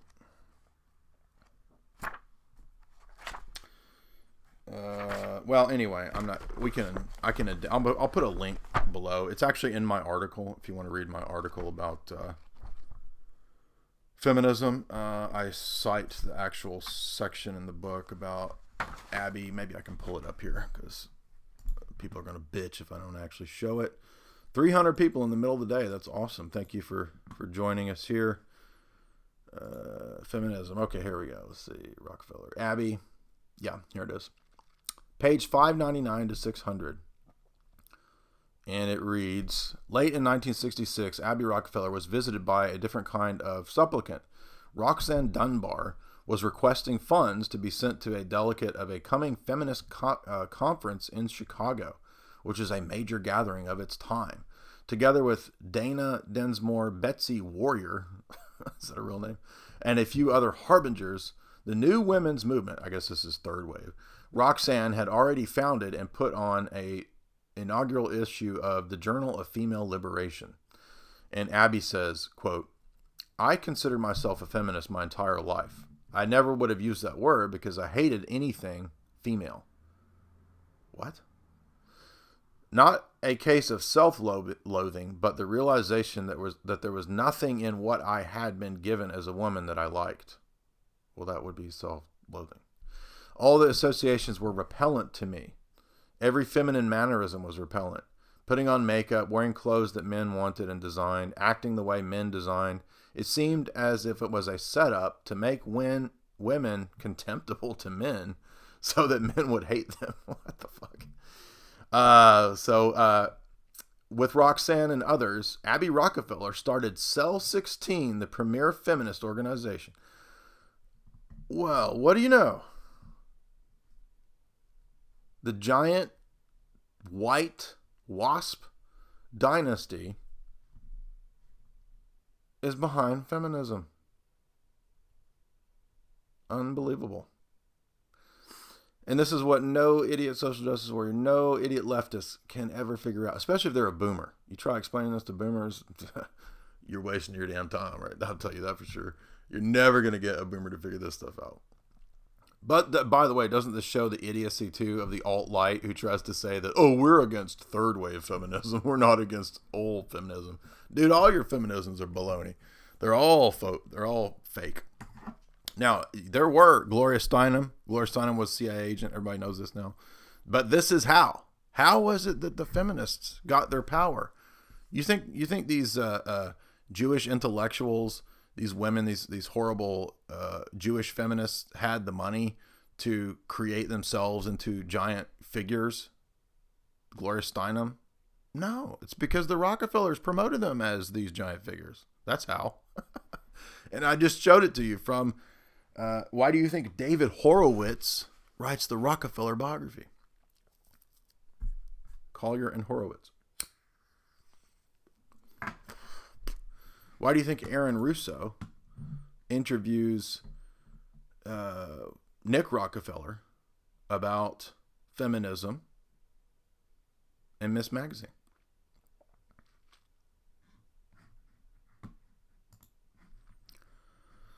And that's because feminism is satanic. Now, Marilyn Ferguson talks about all this stuff, and Changing Images of Man talks about all this stuff because the idea was inversion. I can't read your chats if you make them all tards. Yes, exactly. Yes, exactly. That's the goal. Make them all tards, my dear chat, super chat there. I will, by the way, if you want, I will be reading questions. As you see, this chat is pretty smoking fast here, so I can't get to everybody's chats. So if you do want me to read your question, send a super chat. So anyway, we've been dissecting the Rockefellers. If you just tuned in, we've been dissecting Marilyn Ferguson's Aquarian Conspiracy. And Marilyn Ferguson points out, again, that the rise of the feminine and the changing images of man, this was fostered... My cigarette's going out. This was fostered by the Rockefeller money. Playboy magazine had CIA funding. When you hear CIA, just think Rockefeller. Okay? Does that make sense? Can you figure that out? Who set up the CIA? Well, British intelligence. Okay, but who put the money into setting it up? The OSS. The Rockefellers. Together with the British intelligence. How is that? Well, David describes that in his memoirs, actually, because David Rockefeller was an intelligence agent. If I recall, he was OSS. And so he says in his memoirs that his time in the OSS as intelligence asset or agent, whatever his role was, analyst, I don't remember, what it did was just enable him to have a bazillion business contacts. So that's how he set all that up. That's why the Rockefellers pick presidents. That's why the Clintons were chosen by the Rockefellers. Hello, Arkansas. There you go. Why do you think Walmart rose to the top? Walmart's in Arkansas. Who else is in Arkansas? The Rockefellers. Who do you think organized Walmart to be what Walmart is with communist China? The Rockefellers. And why might that be? Well, maybe because David Rockefeller has praised Mao the whole time. And the first bank to be set up in communist China was Chase Bank. And David Rockefeller brags about it in his memoirs. So this is what the alt-right needs to understand. Alt-left, yes, you need to hear what the alt-right's saying. Alt-right, you need to hear what I'm saying. And you can't ignore this stuff like, oh, well, none of that stuff matters. Oh, you're just a conspirator. You're a conspirator. I'm sitting here reading you freaking 800-page books, dude. You call me a conspirator. You don't read 800-page books. I do regularly. So you're the conspirator because you don't even know about the conspiracy. So, let's see. Yes, and this is how the Rockefellers, a la David Wimhoff's book, got control of Rome. Now, you say, well, what about the Jewish influence in terms of Vatican II? Yes, the Jews would like to have Nostra Aetate and Lumen Gentium and Dignitatis Humanae put into Roman Catholic teaching because that would end up giving them a lot more leeway and power. But it was not totally Jewish power that got all that through. Yes, Malachi Martin had B'nai B'rith connections, and he did help to get Nostra Aetate passed through those means. But if you read Wimhoff's book, the real power behind all of this is the giant billionaire, trillionaire family who started the ecumenical movement. I mean, with their money. There were vagabond, supposedly, Hindu evangelists, actually, that were going around teaching Hinduism. That was the technical beginning of ecumenism, like around the turn of the century at the World's Fair is where this really began. And that was probably elites behind that, too. We have to look into who was behind that first monk that started preaching, quote, ecumenism. I forget his name, but the way that this became a real force in America, and initially the Roman Catholic Church forever and ever and ever opposed ecumenism. They said it was apostasy. It was apostasy all the way up into the 30s, according to Rome. And then, of course, you have the complete caving, right, with John the 23rd. John 23rd was the first to host prayer meetings with Marxists, with atheists, with Baptists at the Vatican. That is actually detailed in, you don't find that in the typical, traditional Catholics. I've never seen many trads actually mention this, but that's because that is mentioned in the life of John the 23rd. And yes, I've read 2 different life stories of John the 23rd, mainline histories.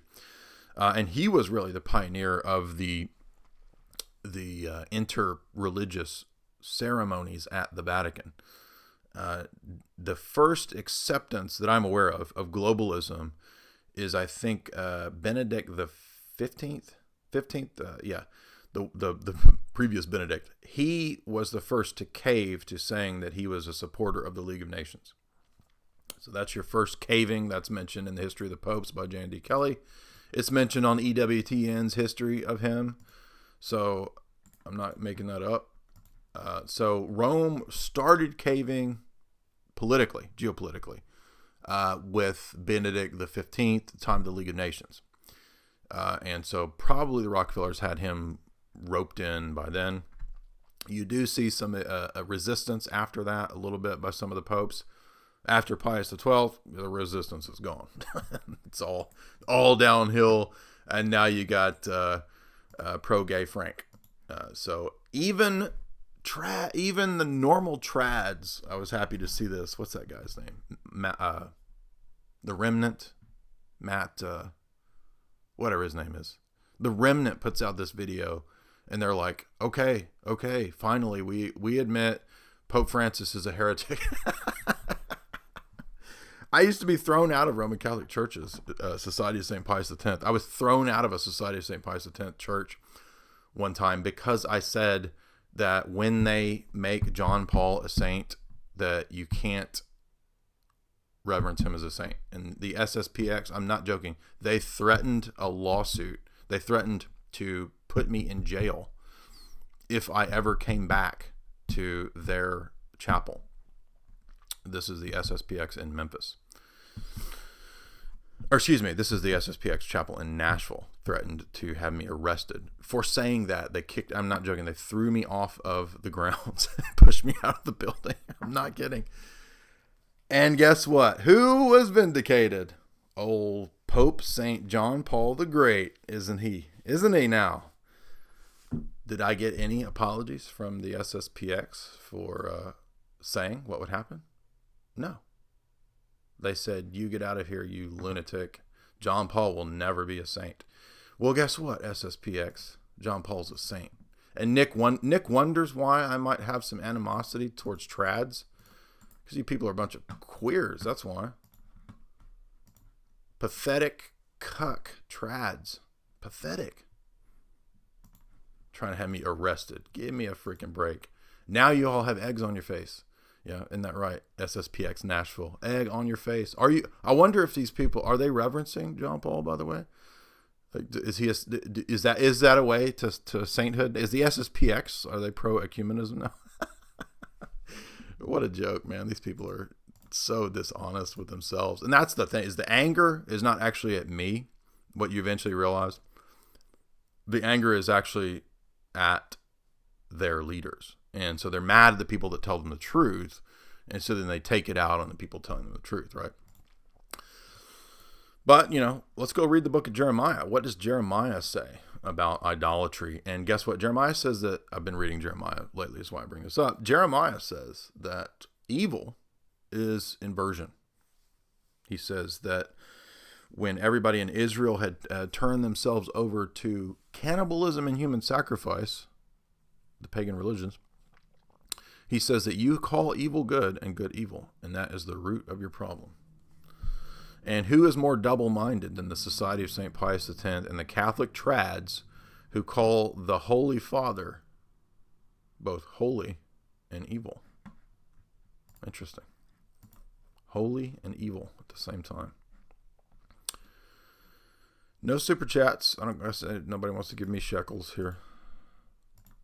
I guess you can send your donations. Send your John Paul the Great memorabilia to the Nashville Society of St. Pius X Chapel and say care of J. Dyer for throwing him out and threatening him with legal action when you said that John Paul would never be a saint.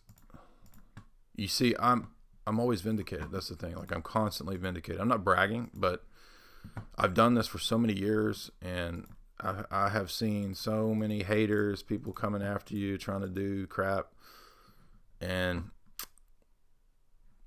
it doesn't go well for them.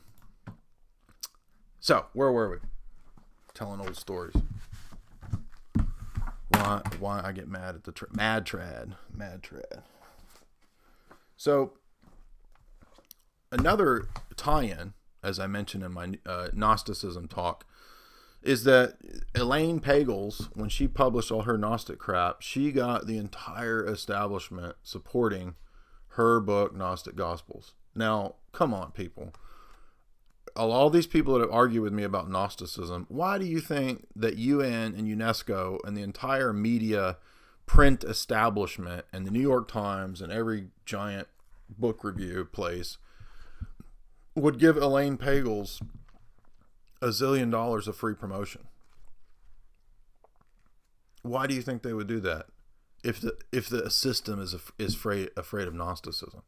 Get that out of here. Get the F out of here with that crap. What an idiot. And yes, I am right. It is UNESCO on page 27 of Elaine Pagels' book about how we have to revere the Gnostic Gospels, how important the Gnostic Gospels are. Oh, yeah. And the Jung Foundation. Carl Jung and the UN intimately tied into the gigantic $1 zillion promotion. Why do we hear about Gnosticism? Dude, 30 years ago, nobody was talking about Gnosticism. But now it's everywhere. It's all over the alt media, and everybody's a Gnostic and all this bullshit. And here it is, the UN promoting it. Don't be duped by this stuff, man. All right, we got a super chat. John Paul will never be a saint. No, he won't, because he died with a bunch of damn pagan dust on his head from all the rituals he went through, receiving the tilak, and St. Peter is not going to let him in the pearly gates with all the demons attached to his robes. I didn't think we would go in this direction, but I should have put a bunch of John Paul images of him celebrating different pagan rites. Oh, the poor trads. Guys, you need to come on over into sound orthodoxy. That's where it's at. And what a history of America. Look at that. So you see, isn't this just perfectly American? America is the New Age, New World Order. This is what I can't seem to get across to anybody. That's why I made that Alex Jones meme. The power of the tard is strong with this one when it comes to America and Americanism. And you have it, again, direct link from French Revolution, Albert Pike, Masonry, Aquarian Conspiracy, all teaching the same ideology. And they don't care whether you're a left wing. You can be a left-wing Mason or a right-wing Mason. They don't care. You can be a Milo or a Jordan Peterson. Heidi ho, oh, Kermit the Frog here. Clean up your room. And it's all American MK Ultra. All right, so I've been talking for a long time, and my voice is getting sore. And we're gonna eventually do the next part for the subscribers. This has been an hour and 45 minutes. I got up to 330 or so. That was pretty good. I'm not stopping yet, but here's a good question from the chat. So here's the section where we're going to do super chats. You don't have to send me $1 zillion, but man, the Warski Scream dudes, man, they rack up. They're getting like freaking zillion. It takes them like 3 hours to read the super chats. And JF says we will have a debate. I don't know if it'd be me and him, but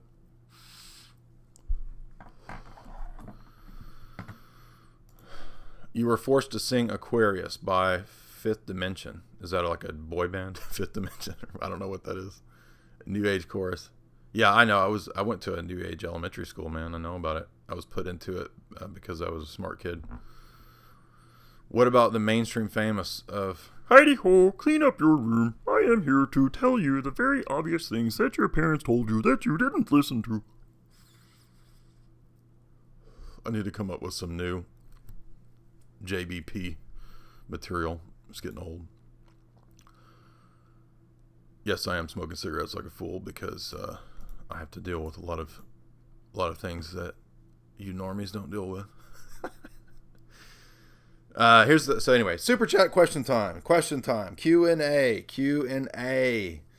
and we do have some super chats here. Please, if you want your questions read, do a super chat.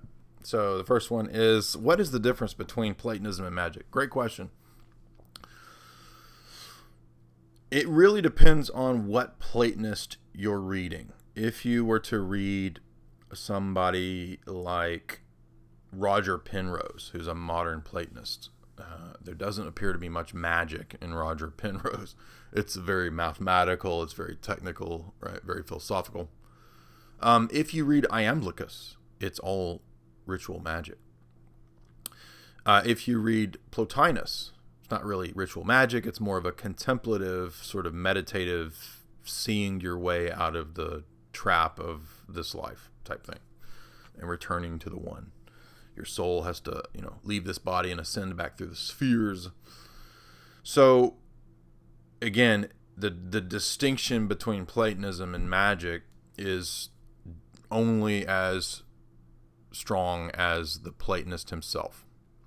And that's why it's difficult, because there's not really one specific Platonism, right? So you can have a medieval Kabbalist like Nachmanides, who is influenced by Platonism, and he thinks there's all these esoteric truths, and I can't remember if Nachmanides believed in like magic sigils or something. I don't recall off the top of my head, but Nachmanides is often contrasted to Maimonides. Maimonides is the Aristotelian sort of rationalist Kabbalist, and then Nachmanides is the Kabbalist. So Rabbi Jacob Lowe, of course, would be definitely a magical Golem style Kabbalist. And they would all be influenced by Platonism, because Platonism is basically a kind of structural mathematical analysis of metaphysics in the world, right? So it's kind of, it can be pasted on, and elements of the system can be, deleted and copy and pasted in from other systems. It's somewhat malleable, but there's not one Platonism. Now, if we go back to Plato, there's kind of one Platonism in a way, but Plato in the Timaeus got all of his doctrines from Egypt. That's what he says. All of my teaching is the secret teaching of Egypt. And of course, you can go back earlier to Vedas and Hindu Aryan culture, which is prior to Egypt. So there is some kind of rough architecture of perennialism that I would say is really the true perennialism, so to speak, is Orthodox Christianity. And that means that, therefore, we reject perennialism proper. But is there a rough original primal tradition of all religions? There is, because all religions spout in one way out from the true religion, and the true religion is taught in Genesis. So when you read Genesis and you read the families, and then you read the nations splitting off, and Babel versus Abraham, and the world versus Noah, and this kind of stuff. I mean, that's they are the bearers of the true tradition. And so throughout history, you have all these different cultures kind of who have split off, because I believe the Genesis account, who developed their own traditions. But if you look at something like ancient Chinese alchemy, it's very close to Platonism. Isn't that interesting? So I think that suggests that there is some root of all these, going back maybe to Hindu Aryan civilization, whatever that was, a lot of speculation.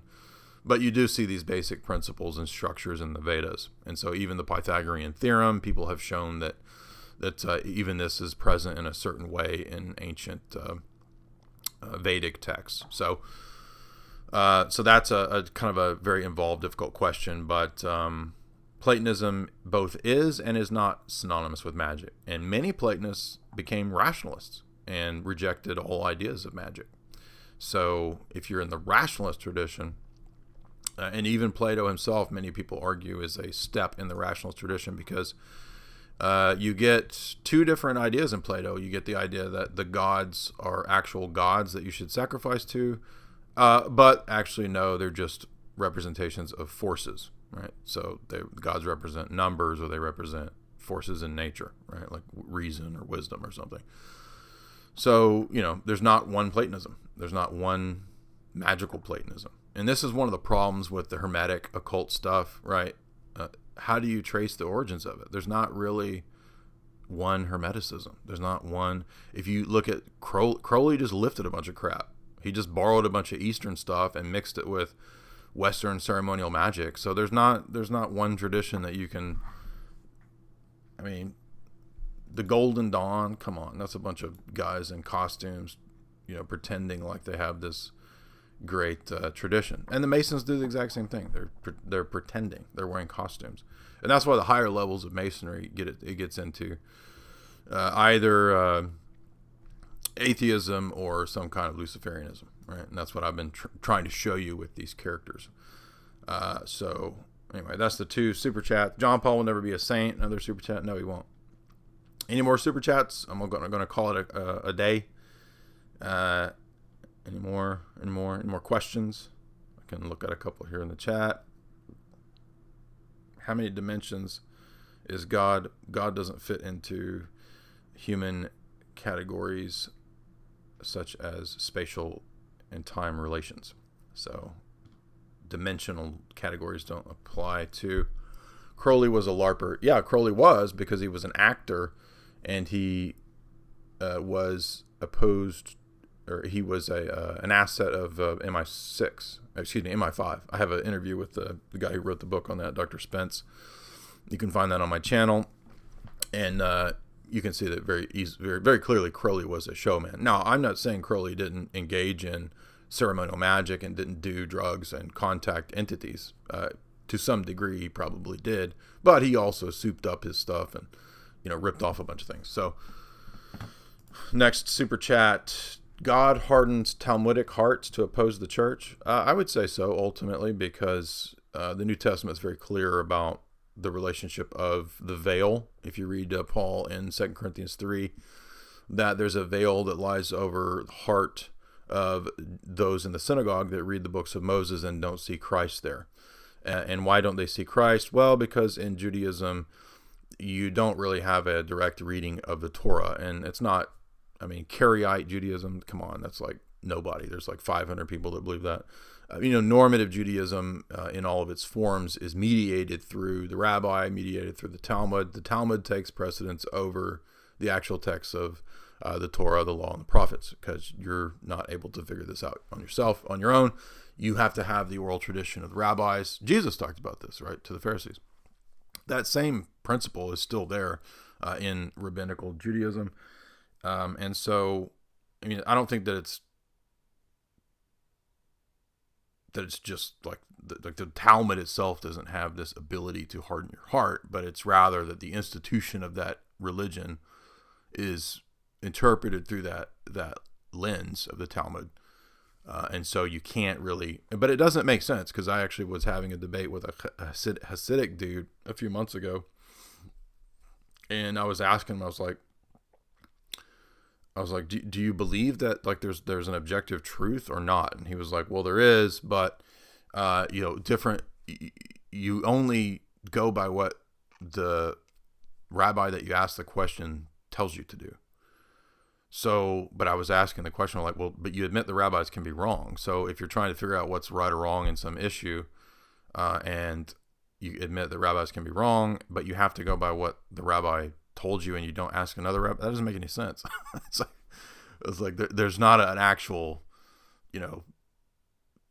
coherent presentation of Judaism, I don't think. Now, you could go back to Orthodox Judaism and Maimonides and say, well, that's Orthodox Judaism, but whatever. The basic point still stands that the whole thing is interpreted through the lens of rabbinical debates. So I think a better model maybe for approaching this question, which is very involved, is look at it like Catholicism. There's a lot of similarities between Roman Catholicism and Rabbinic Judaism. And finally, Michael Hoffman has seen this. He admits this in his new book. Because you get the exact same principles of casuistry, right? Jesus blasts the Pharisees for making up new laws that contradict the actual law of God, right? Through all of these impossible labyrinths of traditions that you could never follow. And you see the exact same thing in Catholicism. Now, I'm not saying that all tradition is wrong, and Jesus himself actually advocates the oral tradition of the Mosaic period. Did you know that? He mentions actually several things that are not revealed that he adheres to. For example, the idea in Matthew 23 that the scribes and Pharisees sit in the seat of Moses, right? He's saying for that time period for the Jews, that was the authority. They do have Mosistolic succession, Jesus says. Now, obviously, we're not saying that that's still true after the institution of the New Jerusalem, which is the church. But you see the same trend pop up in Latin Christianity, especially at the time of the rise of the papacy in the Middle Ages and scholasticism and canon law in the West, and all of this casuistry, the moral theologies, where Alphonsus Liguori gives you all the justifications of when you can lie and when you can't. Now, again, the justifications of usury and profitable usury or honorable usury and all this gobbledygook, which is just bullshit. Obviously, they're doing the exact same thing that Talmudists did.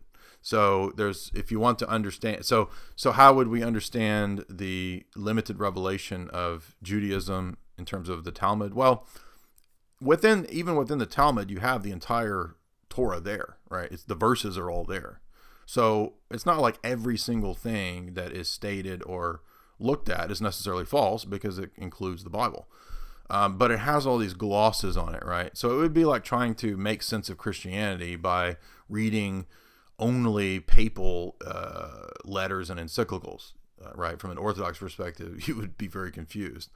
And so in the same way, rabbinical Judaism is just another version of the papacy, basically.